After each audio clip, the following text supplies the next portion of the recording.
tema ang patungkol po sa pamilya. Sabi sa aklat po ng mga awit-awit, and then yung mga supporting verse ko po ay ang mula sa mga Proverbs. Okay? Mga awit 127, isang talata na atin pong titignan. 27 verse 1 ay ganito po ang nakasaad. Maliban nga na si Yahweh ang nagtatag nitong bahay, ang ginawa ng nagtayo ay wala ring kabuluhan. Maliban nga na si Yahweh, ang salungsod ay gumagabay, ang pagmamasid ng bantay ay wala ring saysay. Pinagpala po ng Panginoon ang kanya pong mga salita at tayo po'y manalangin. Aming Ama Diyos na makapangyarihan sa lahat, kami po ay nagpapasalamat sa pagkakataong ito na kung saan ang bawat isa sa amin ay iyong idinako sa lugar nito upang ikaw o Diyos ay sambahin sa pamagitan po ng espiritual na katotohanan. Dalangin po namin sa pagkakataong ito na iyo pong patuloy nga pong buksan ang amin pong puso't isipan, na amin pong manawaan, Panginoon, ang nais mo pong ipahayag sa amin pong kalagitnaan. Maging Panginoon sa akin pong buhay, bilang iyo pong mensahero sa pagkakataong ito, dalangin ko po, O Diyos, ako po iyo pong itago sa iyo pong likuran na hindi makita ang aking kahinaan, bagkus, O Diyos, ang kapangyarihan ng iyo pong mga salita. Langisan mo, O Diyos, ang akin pong labi bilang iyo pong mga labi sa pagkakataong ito. Maraming salamat, Ama. Ang gawain ito ay patuloy po naming ipinagkakatiwala sa iyo pong mapagpalang kamay sa pangalan ni Jesus. Amen at amen. Ang tunay na pamilyang matatag. Ito yung atin pong titulo na pag-uusapan ngayon. Ang tunay na pamilyang matatag. Ang sabi doon, maliban nga na si Yahweh ang nagtatag nitong bahay, ang ginawa na nagtayo ay wala ring kabuluhan. Kung atin pong mapapansin, ano nga ba ang pagkakaiba ng home, saka yung isa ay home, and then yung medyo na hindi ko na gano'n yung isang identify. Yung home, kung atin pong titignan, tahanan. Ito yung tahanan, pamilya. Na tayo bilang mga nagsusumikap, dahil yun yung purpose kung bakit nag-abroad tayo, yung matustusan ang pangangailangan ng atin pong pamilya. Ibig pong sabihin, ang sabi doon sa kontekstong atin pinag-uusapan, maliban nga si Yahweh ang nagtatag nitong bahay, ang ginawa na nagtayo ay wala ring kabuluhan.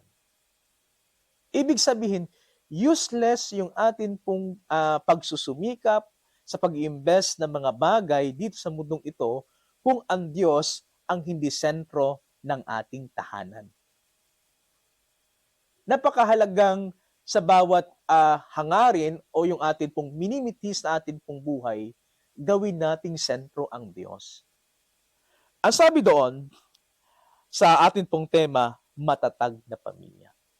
Mahirap pong bumuo ng isa pong matatag na pamilya. Ang sabi doon, ang tunay na pamilyang matatag.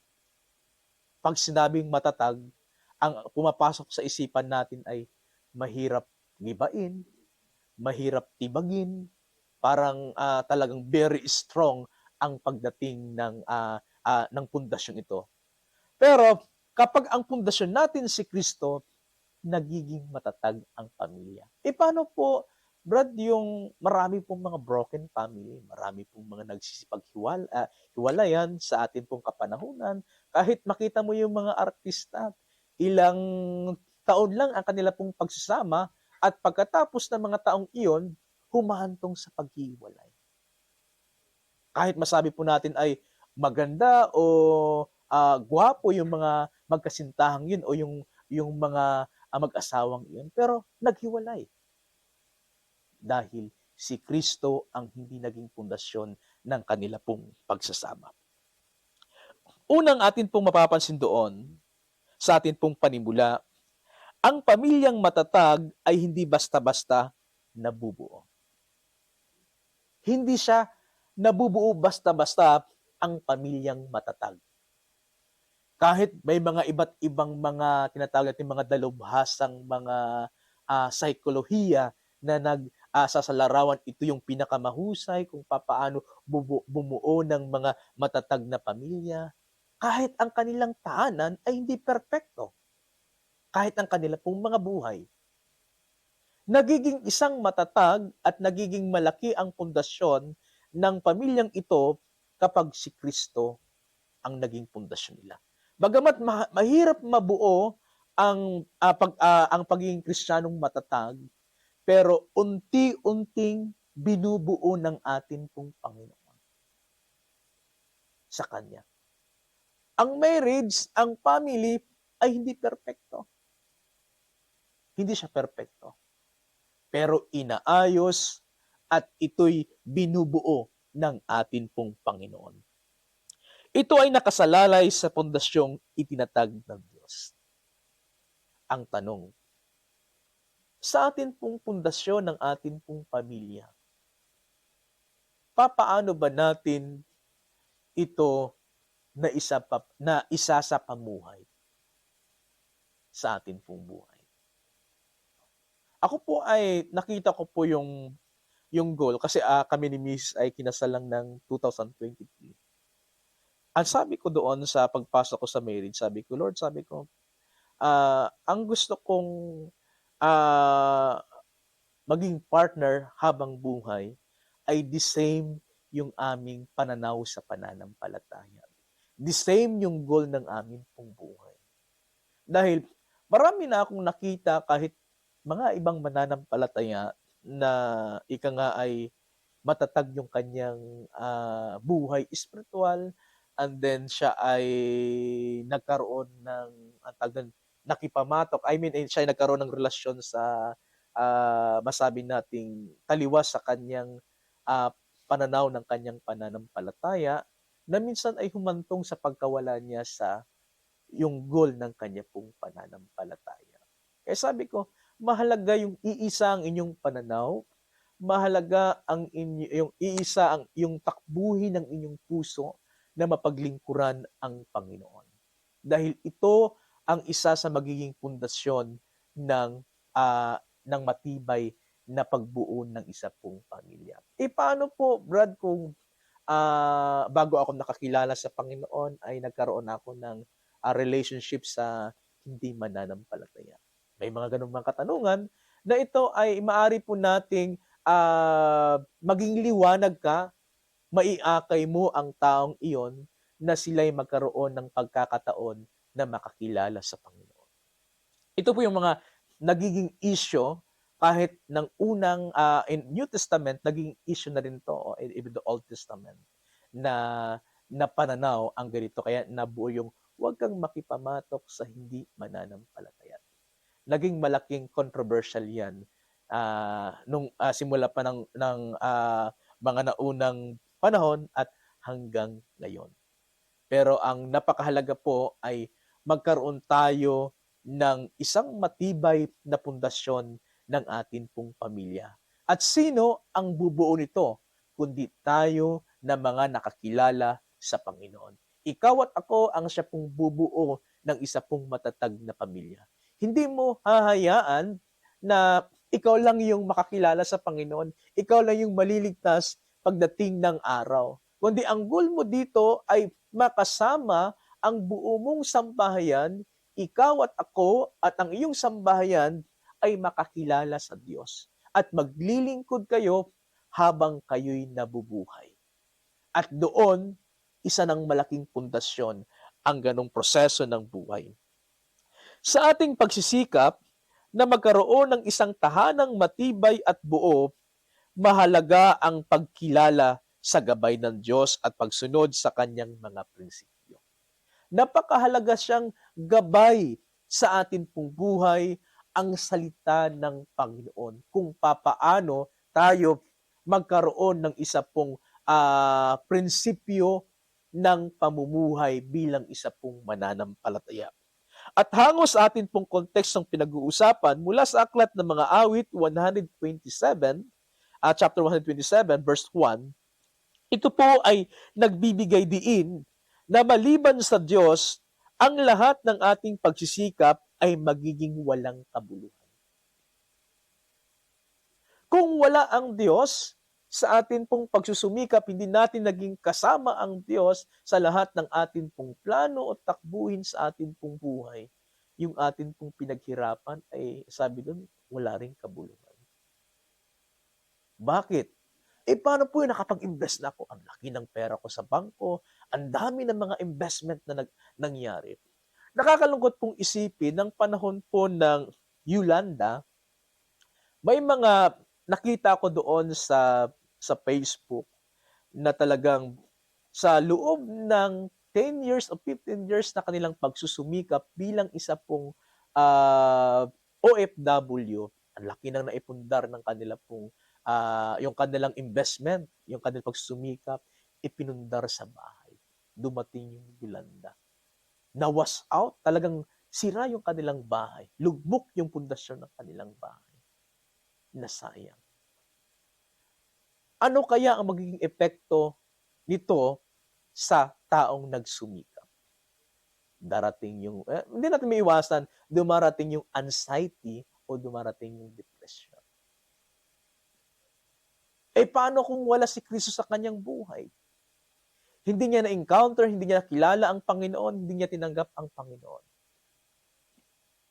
Ayon po sa pag-aaral, nagiging sanhi upang ang ang tao na sa matinding mga mabibigat na mga pagsubok na dumating sa buhay ng tao at hindi niya nakilala ang Panginoon, dumarating yung anxiety, dumarating yung matinding pag-iisip na halos ay ikakabagsak ng kanyang pag-iisip o ng kanyang buhay. Pero kapag ikaw ay nakakilala sa Panginoon, dumating man yung mga pagsubok sa buhay mo, ito ay inirecognize mo sa Panginoon. Lord, may plano ka sa buhay ko. Kahit dumating ang mga pagsubok na ito, alam kong meron kang plano. Ang sabi ng Panginoon, ang lahat ng nangyayari ay para sa ikakabuti. Paano yun, Brad? Bakit pinahintulutan ng Panginoon na maganap sa akin ang mga iyon? Kung magandang plano ng Panginoon sa atin, makikita mo balang araw ang plano ng Panginoon. Kaya't napakahalagang maging pundasyon ng atin pong buhay ang salita ng Panginoon o ang Diyos sa atin pong buhay. Ano man ang mga pagsubok na dumating sa atin pong buhay, mapagtatagumpayan natin sa tulong ng Diyos. Kaya't tatalakayin natin ang tatlong pangunahing aspeto upang magtaglay ng isang tunay na pamilyang matatag. Una natin pong pag-usapan, faith in God or pananalig sa Diyos. Bilang mga nakakilala sa Panginoon, mahalagang maging prinsipyo ng atin pong isipan ang maituro ang pananampalataya sa ating tahanan. Ikaw yung magiging modelo. Ikaw yung magiging liwanag sa iyong tahanan upang magkaroon sila ng pananampalataya. Ito yung mapapansin natin sa mga churches. Ang sabi po ng mga dalubhasa na malaki ang impluwensya ng mga kalalakihan sa kanilang pamilya. Even sa church. Kapag ang tatay ang nakakilala sa Panginoon, ang kanyang buong sambahayan, agarang mailalapit sa Panginoon. Pero kapag ang nanay, minsan ang nanay po ay masabi natin, hindi naman siya parang pumapasok sa 70 or 60% na average na ang kanyang sambahayan ay nailap. Mapapansin natin sa atin pong churches, karamihan mga nanay. Mapapansin mo doon, pag si nanay ang unang nakakilala sa Panginoon, ang pamilya ay hindi agad-agad na nailalapit sa church. Pero kapag yung lalaki o yung tatay ang unang nakakilala sa Panginoon, anak, apo, kayag-kagad. Yun yung napakalaking impluwensya po ng kalalakihan. Ayon po sa pag-aaral. Kaya isa ko po doon na nakita, mahalaga na dapat maituro natin sa atin pong sambahayan ang pagkakaroon ng pananampalataya sa Diyos. Bakit? Ano ba ang magiging bunga nito kapag maituro natin ang pananampalataya sa Diyos? Sila po'y magkakaroon ng pananampalataya or faithful trust. Magkakaroon sila ng pananampalataya sa Diyos. At ito yung magiging pundasyon ng kanila pong pamumuhay. Hindi lamang sa tahanan, maging yung mga goal nila sa buhay. Ito po'y magiging malaking impact. Ang sabi sa aklat po ng mga awit, chapter 37, verse 5, ay atin pong tunghayan. Pakibasa sa naunang nakakita. 37, verse 5. Isabilin mo ang iyong lakad sa Panginoon. Siniwala ka rin naman sa Kanya at Kanyang kapangyarihan. Amen. Sabi doon, sa 37, verse 5, ang iyong sarili sa Kanya italaga. At sabi doon, tutulungang ganap kapag ikaw ay nagtiwala. Napakainam po atin pong mapapansin doon. Ang iyong sarili sa Kanya'y italaga. Yung sarili daw natin ay italaga natin sa Panginoon. Ano ang mangyayari kapag itinalaga natin ang atin pong sarili sa Panginoon? Ibig sabihin, wala na tayong ibang inaasahan kundi ang Diyos. Ang sabi doon, tutulungang ganap kapag ikaw ay nagtiwala. Tutulungan ka ng Diyos kapag taos-puso kang nagtiwala sa Kanya. Ang sabi doon, ihagis mo ang iyong pasanin sa Panginoon, siya'y magpapala. Panginoon, ito na yung ang akin pong mga dalahin sa akin pong buhay. Ito'y ipinagkakatiwala ko na sa iyo. Ibig po sabihin, buong-buo mong sinusurrender ang iyong sarili sa kamay ng Panginoon. I-recognize natin na meron tayong pananampalataya sa Kanya. Kawikaan chapter 3 verse 5 to 6, pakibasa sa naunang nakakita.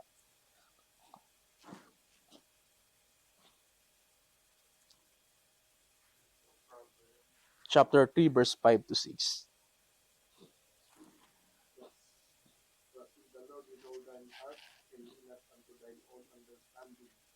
Amen.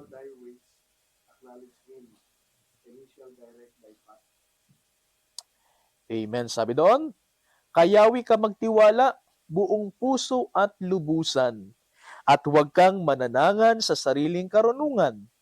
Sa lahat ng iyong gawain, siya nga'y alalahanin upang ikaw patnubayan sa iyong mga tatahakin. Wow! Ang sabi doon, kayawi ka magtiwala buong puso at lubusan. Kanina, pinag-usapan natin yung sarili. Hindi lamang pala kaakibat yung sarili lang natin, kundi ito po ay napapaloob yung atin pong buong puso. Laman ng atin pong puso, maging yung atin pong pag-iisip ay dapat nakalagak sa Panginoon. Buong-buo yung atin pong sarili at huwag kang manangan sa sariling karunungan. Pag sinabi po nating manangan, ito po ay huwag tayong sumalig sa atin pong kakayanan. Kaya ko din naman. Kaya kong gawin yan kahit walang patnubay ng Diyos. No. Bakit? Magpipilior tayo yan. At ito ang nagiging problema ng maraming mga tao na nakasalig sa kanilang sarili. Naging mas mataas ang kanila pong pagtingin sa kanila pong sarili, na minsan ay nakakalimutan nila ang Diyos. Naalala ko po yung sinasabi sa New Testament. Ang sabi doon ng mayamang tao, magpapagiba na lang ako ng aking mga kamalig at magtatayo ako ng mas malaki. Ang gagawin ko ay mag-enjoy, magpakalasing, sabi niya doon. I-enjoy ko yung aking sarili. Pero sabi ng Bible, hangal, sa gabing ito, babawian kita ng buhay. Ibig sabihin, ang kanyang pinaghirapan ay mawawala. Mayaman sa mundong ito, pero spiritual na dukha. Kaya, napakainam po sa atin po sa Christian Fellowship, binubuo tayo ng iisang pananampalataya. Binubuo tayo ng prinsipyo ng paglilingkod sa Panginoon. Kahit alam natin na tayo ay pagod na sa buong maghapon natin pong pagtatrabaho, kahit na ang dami ng atin pong mga iniisip, pero nagbibigay tayo ng pagkakataon na sambahin ang Panginoon. Ang pagsamba po sa Panginoon ay hindi lamang sa loob ng church. Ang pagsamba po sa Panginoon, sabi ng Bible, isa man o dalawa o tatlo nagkakatipon sa aking pangalan ay nariyan ako sa inyong kalagitnaan. It's a way of worship natin sa Panginoon. Kaya kanina, tayo po yung nagpupuri sa Panginoon, nag-aawit tayo sa pamagitan po ng mga awitin. At sa ngayon, sa pamagitan po ng pakikinig ng salita ng Panginoon. Bakit meron tayong mga sharing? Upang tayo ma-encourage, upang tayo mapalakas sa atin pong pananampalataya. Bakit? Siyempre sa atin pong workplace, marami siyempre, hindi maiwasan na merong mga problemang na-encounter tayo diyan. Kung tayo nakatuon lamang doon at hindi tayo nagkaroon ng gathering, minsan yung atin pong sarili nanghihina din dahil sa mga na-encounter natin. Ito yung kagandahan ng Christian Fellowship. Ang sabi doon ay, magtiwala ka sa Panginoon ng buong puso mo at huwag kang manalig sa iyong sariling karunungan. Pagtitiwala sa Diyos mula sa atin pong puso at huwag kang manalig sa iyong sariling karunungan. Maging sa aklat po ng Hebrew chapter 1, kung atin pong mapapansin, ano sabi doon sa aklat ng Hebrew, bilang atin pong supporting verse sa atin pong unang atin pong point na pinag-uusapan. Ang sabi doon sa Hebrew chapter 11 verse 1, ang pananampalataya ay katiyakan na mangyayari ang ating mga inaasahan at paninindigan tungkol sa mga bagay na hindi nakikita. Ulitin ko po, ang pananampalataya ay katiyakan na mangyayari ang ating mga inaasahan sa paninindigan tungkol sa mga bagay na hindi nakikita. Ito yung prinsipyo ng pananampalataya. Ikaw ay nananampalataya sa mga bagay na hindi mo pa nakikita. Gaya sa ating pong pagkakataon, hindi mo pa nakita ang Diyos ng harap-harapan. Pero ikaw ay sumasampalatayang merong Diyos. At naniniwala ka na tutulungan ka ng Panginoon sa lahat ng iyong gagawin, sa lahat ng mga plano mo sa buhay. Naniniwala ka na hindi maiksi ang kamay ng Panginoon, na hindi kayang punan ang ating pangangailangan. At ito yung prinsipyo na atin pong unang makikita, ang pananampalataya. Magkaroon ng pananampalataya. And then faithful worship, doon sa una po nating point, pagsamba at paglilingkod. Kapag meron tayong pananampalataya, ay napakahalagang maturuan ng ating mga sarili o yung ating pong tahanan ng pagsamba sa Diyos. Hindi lang meron tayong pananampalataya. Paano ba natin mabigyan ng kapurihan ng Diyos sa pamagitan ng atin pong mga sarili? Tunghayan natin ang sinasabi sa aklat ng Joshua, chapter 24, verse 15. Pakibasa sa naunang nakakita sa Joshua, chapter 24, verse 15. Okay? But if serving the Lord seems undesirable to you, then choose for yourselves this day whom you will serve, whether the gods your ancestors served. Amen. Sabi doon, at kung ayaw ninyong maglingkod kay Yahweh, pumili kayo ngayon kung sino ang inyong paglilingkuran. Ang mga Diyos na pinaglilingkuran ng inyong mga ninuno sa Mesopotamia o ang Diyos ng mga Amoryo na sinasamba dito sa lupain ng inyong tinitirhan. Ngunit para sa akin at sa aking sambahayan, kay Yahweh kami maglilingkod. Kaya napakahalaga po kung atin pong mapapansin. Ito yung naging prinsipyo ni Joshua o ni Josue na ako at ang aking sambahayan ay kay Yahweh lamang sasamba o maglilingkod. Ibig pong sabihin, napakahalaga o napakainam ang prinsipyo ni Josue. Dahil hindi lamang ang kanyang pansariling kagustuhan ang nais niyang mabuild, kundi ang kanyang pamilya. Maglilingkod tayo na kasama ang Diyos. Ngunit kung ayaw ninyong maglingkod sa Panginoon, pumili kayo ngayon kung sino ang inyong paglilingkuran. Ang sabi doon sa nauna. At the same time, ang sabi sa aklat ng Matthew, chapter 22, verse 37. Ito po ay akin pong pinagsama-sama ang mga supporting verse upang mas lalo po nating maunawaan. Pero kadalasan kapag ako po ay nagtuturo ay expository preaching. Isang talata lang.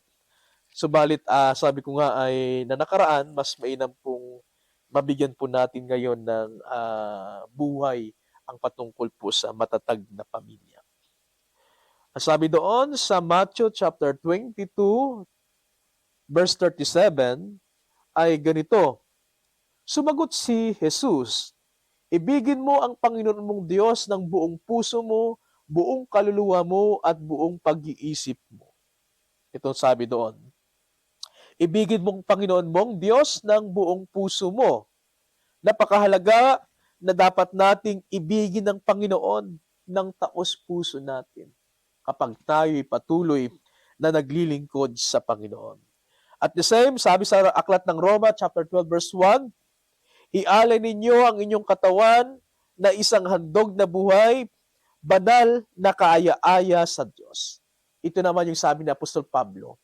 Bukod sa atin pong pag-ibig sa Panginoon, mahalagang gawin nating handog ang atin pong buhay sa Panginoon. Bilang handog na buhay, banal at kalugod-lugod sa Kanya. Sabi sa aklat ng Romans chapter 12 verse 1 to 2. Sabi doon ni Pablo, kaya nga mga kapatid, alang-alang sa masaganang habag ng Diyos, ako'y namamanhik sa inyo.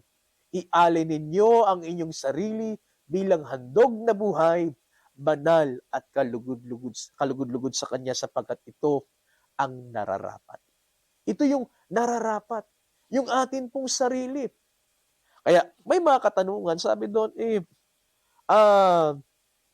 okay lang kaya na magkaroon ako ng bisyo sa aking sarili? No. Bakit? Yung atin pong sarili, inihahandog natin sa Panginoon. Ito'y huwag nating dungisan ng atin pong sarili. I-consult natin sa Panginoon. At anong sasabihin ng Panginoon? Templo ko ang iyong sarili. Pag sinabi nating templo yung sarili natin, ano bang ginagawa dyan sa templo? Pinapaganda, iniingatan, pinapahalagahan.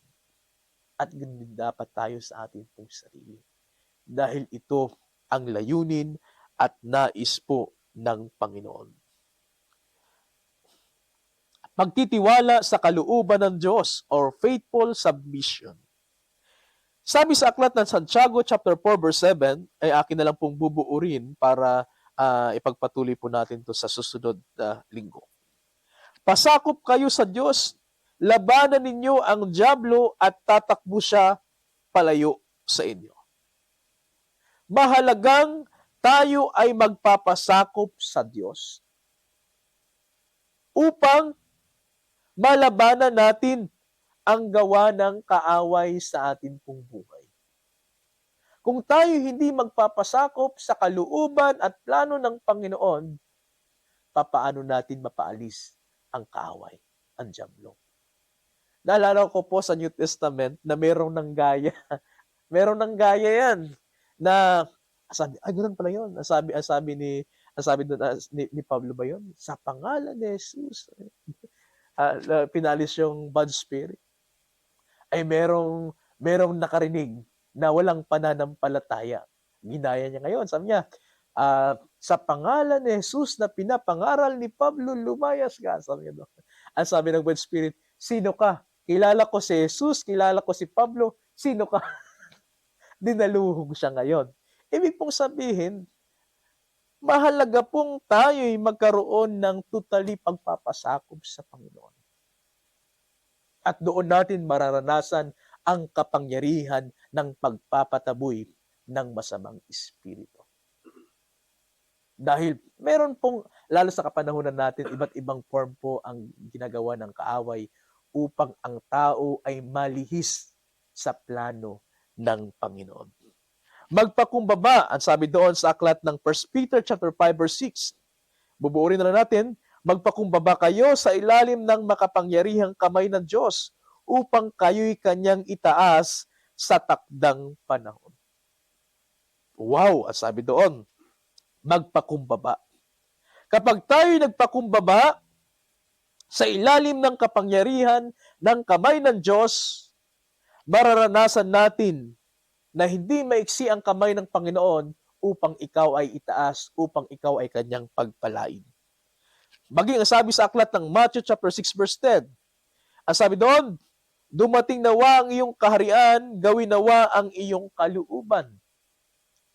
Ang paghahari ng Panginoon ay napakahalaga sa atin pong buhay. Mararanasan natin yan kapag tayo patuloy na magpapasakop sa Panginoon.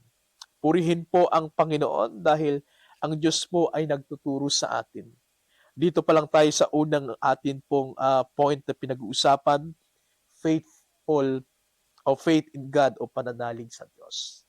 Sa next Sunday ay atin pong ipagpapatuloy ang unity in the family at the same time ang purpose living.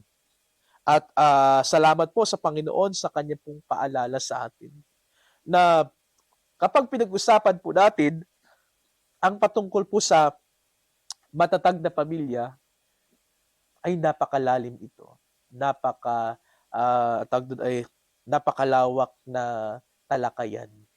Hindi mo siya basta-basta makukuha sa isang upuan. Dahil ito po ay nagtuturo sa atin kung papaano napakahalaga ang paglilingkod sa Panginoon. Sa faith in God or yung pananalig natin sa Diyos, ay meron po siyang tatlong sangay na atin pong mapapansin doon. Yung faithful trust, faithful worship, at faithful submission. Pagkakaroon ng pananampalataya, pagsamba at paglilingkod, at pagtitiwala sa kalooban ng Diyos. Kaya't salamat po sa Panginoon sa kanya po mga paalala sa atin pong buhay. Tayo po ay manalangin. Aming Ama, Diyos na makapangyarihan sa lahat. Kami po ay nagpapasalamat sa pagkakataong ito sa mga paalala mo na kung saan ninyo kaming tinuturuan, kung papaano po kami mamuhay na meron pong kabanalan. Salamat, Ama, sa iyo pong mga salita bilang paalala at pagtutuwid sa amin pong buhay. Na bilang isa pong mga mananampalataya ay napakahalaga po na kami ay magkaroon po ng pananampalataya na maipapamana namin sa amin pong sambahayan. Na kung saan kami po, O Diyos, ng amin pong sambahayan ay sama-sama pong maglilingkod at sama-sama pong sasamba sa inyo at magpapasakop sa inyo, O Diyos. Turuan niyo po kami, Panginoon, na ito'y amin pong maisapamuhay ang minsaheng amin pong napakinggan. At maging, Panginoon, sa amin po sa lugar na ito, dalangin ko po na patuloy nga pong tataglayin po namin ang apoy ng pananampalataya sa bawat amin pong pamumuhay sa pang-araw-araw. Samahan niyo po kami at pagpalain na ito, O Diyos, ay magkaroon po ng buhay. Maraming salamat, Ama. Ang lahat ng pasasalamat at papuri amin pong ibinabalik sa inyo sa pangalan ni Jesus. Amen.